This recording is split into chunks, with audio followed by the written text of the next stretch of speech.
श्रीमद कुंज विहारणे नमः। श्री स्वामी हरिदास वेतेतराम।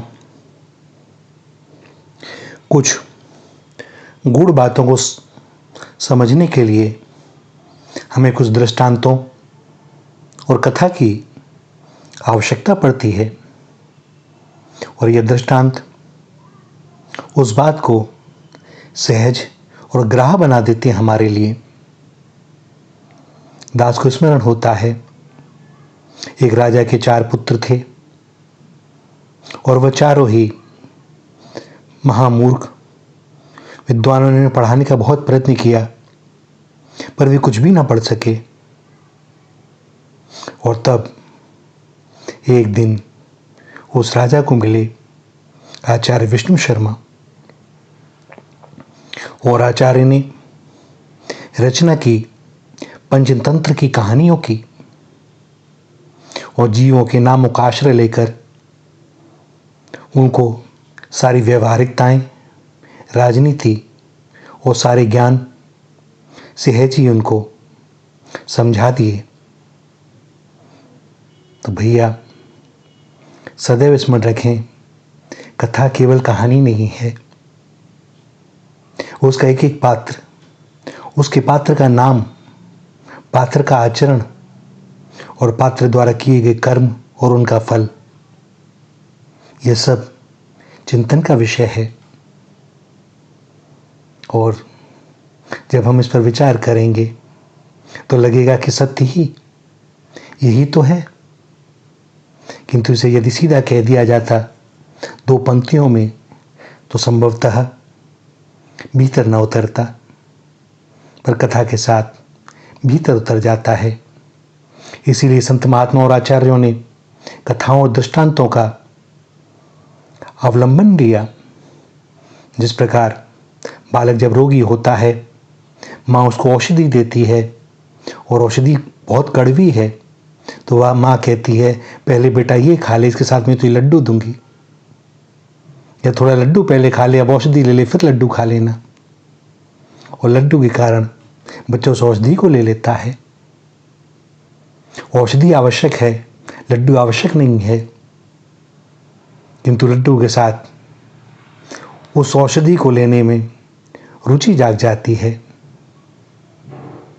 तो भैया इसी प्रकार हमें समझना चाहिए कि भगवान की और संतों की बड़ी कृपा है, आचार्यों की, कि उन्होंने अनेक बोध कथाओं दृष्टांतों की रचना की हम जैसे मूढ़ों को समझाने के लिए। एक महाराज जी मूत केतु थे, उनके ऐश्वर्य का पारावार न था। उन्होंने देवराज इंद्र की उपासना करके कल्प वृक्ष प्राप्त किया था। उनका राजभवन इतना भव्य कि देवता भी आकर देखते तो मुग्ध हो जाते। एक धार्मिक नरेश सांसारिक वैभव में आसक्त रहे और अपने अमूल्य मनुष्य जीवन को व्यर्थ व्यतीत कर दे, यह उचित तो नहीं है। धर्म का सच्चा फल तो भोगों से विरक्ति और मोक्ष की प्राप्ति ही है। यह विचार करके भगवान दत्तात्रेय को दया आ गई राजा जीमूत केतु पर, और भगवान दत्तात्रेय मलिन वस्त्र पहने हुए, बिखरे हुए केश, धूलि धूसर अवधूत वेश में आए और राजभवन में सीधे प्रवेश कर गए और राजा के पलंग पर जाके बैठ गए। राजकुमार कर्मचारी बहुत थे, किंतु आगंतुक जो कि एक पागल सा जान पड़ता था, उसके मुख का तेज कुछ ऐसा था कि कोई भी सेवक उन्हें रोकने या हटाने का साहस न कर सका। और भैया यह सत्य है, जो भगवत पार्षद होते हैं उन्हें रोकना हर किसी के लिए संभव नहीं। इस दास का यह अनुभव है। जब राजा ने अपनी शैया पर एक उन्मत्त भिखारी को बैठा देखा तो राजा जी मूत केतु क्रोध से लाल हो गए और वे उसके पास आकर बोले, तू कौन है? यह राजवन में कैसे घुस आया? अभी निकल यहां से। और अवधूत दत्तात्रेय बड़ी निश्चिंतता से बोले, अरे भाई, क्रोधित क्यों होते हो? यह तो धर्मशाला है। तुम भी इसमें ठहरो, मैं भी ठहरता हूं। अरे मूर्ख, यह मेरा राजभवन है, कोई धर्मशाला नहीं, समझे? चलो बाहर जाओ। राजा ने क्रोधित होकर डांटा। अवधूत ने कहा, तो इसमें तुम सदा से 1000-2000 वर्ष से तुम ही रहते हो? राजा ने कहा, कैसा पागल है, मुझे तो जन्म लिए अभी 50 वर्ष हुए हैं। अवधूत ने पूछा, तो इससे पहले इसमें कौन रहता था? राजा ने कहा, मेरे पूज्य पिता। अवधूत ने पुनः प्रश्न किया, तो वे कहां गए, कब लौटेंगे? राजा ने कहा, उनका शरीरांत हो गया, वे अब कभी नहीं लौटेंगे। और अवधूत ने इसी प्रकार कई बार पूछा, और राजा ने बताया कि पिता से पूर्व पितामह, उनसे पूर्व प्रतिपितामह उस भवन में रहते थे, और प्रपितामह ने ही उस भवन को बनवाया था।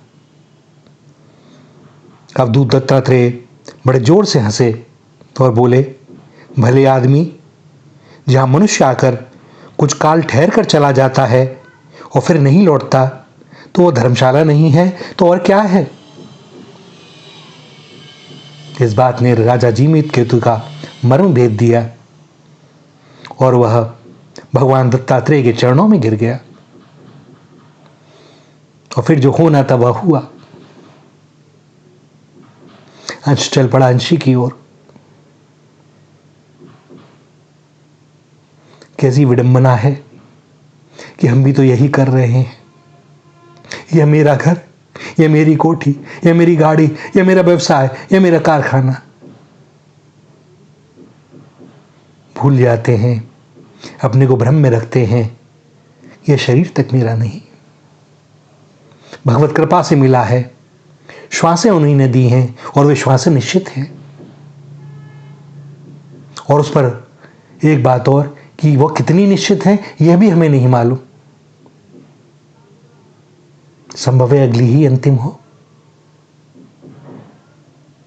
तो भैया, काहे को इसमें रम रहे, कर्तव्य पालन करते रहें और भीतर से चलें उसी ओर जहां अपना घर है।